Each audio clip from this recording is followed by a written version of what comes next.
Now it's time to delve deeper into President Moon Jae-in's vision for the next 5 years. For today's installment, we zoom in on the new administration's economic policies. According to our Oh Jung-hee, there's visible difference in the approach compared to its highly criticized predecessor.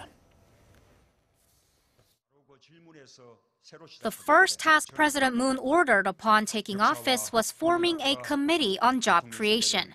And just 2 days after his inauguration, the Finance Ministry officially confirmed that it could execute a supplementary budget to boost growth. On the campaign trail, President Moon called for a new era of economic reform, stressing that his J-nomics will support economic growth with the people at the center. 사람에게 투자해 기업과 국가의 경쟁력을 살리는 사람 중심의 경제 성장 구조로 바꾸겠습니다. J-nomics is an economic growth plan made up of 4 stages. Creating jobs will help the middle class and ordinary citizens earn more so that they spend more. And in turn, this creates a virtuous cycle where the overall economy grows. Big corporations and SMEs will have to cooperate with each other and find strategies for the 4th industrial revolution. Despite difficult economic situations in and out of the country, we will be able to see growth if all stages go smoothly. Expansionary fiscal policies are the key. Under President Moon, the government will double the growth rate of its fiscal spending to 7% starting this year, with further increases to come through 2020. The government will reduce tax benefits for major conglomerates and raise corporate taxes in line with public consensus while proceeding with fiscal reform. Raising taxes for ordinary citizens will only be a last resort.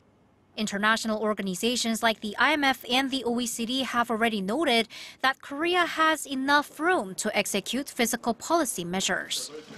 The move to inject vitality into the overall economy starts from the public sector, taking the lead in job creation by creating 810,000 jobs and converting irregular workers to regular status.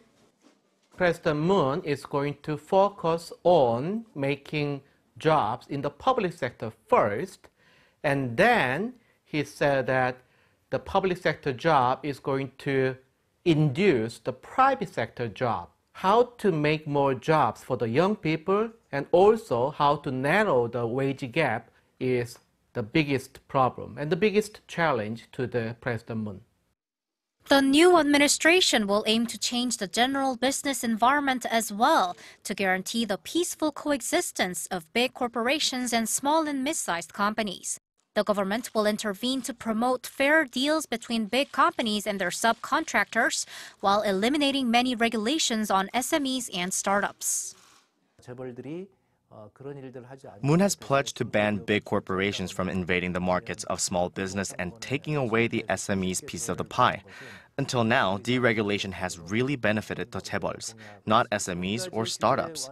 We are going to leave as few regulations as possible for new industries. Overall, it's a big paradigm shift from Korea's conventional growth model. The government's primary focus will be shifted from nurturing the conglomerate's businesses and expanding their influence to directly improving the livelihoods of the general public. This is a big change, so the public will have to wait and see what it brings. The Korean economy has grown using the trickle-down method over the last 30 years. That is, we'd expect the growth of big corporates to share the benefits of their growth with small and mid-sized companies and ordinary citizens. But we've all realized that this model doesn't work for Korea anymore.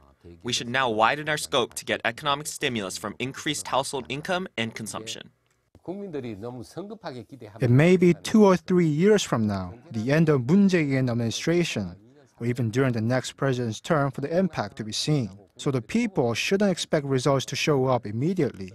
And the government should also do its best not to lose consistency in its policies. Oh Jung-hee, Arirang News.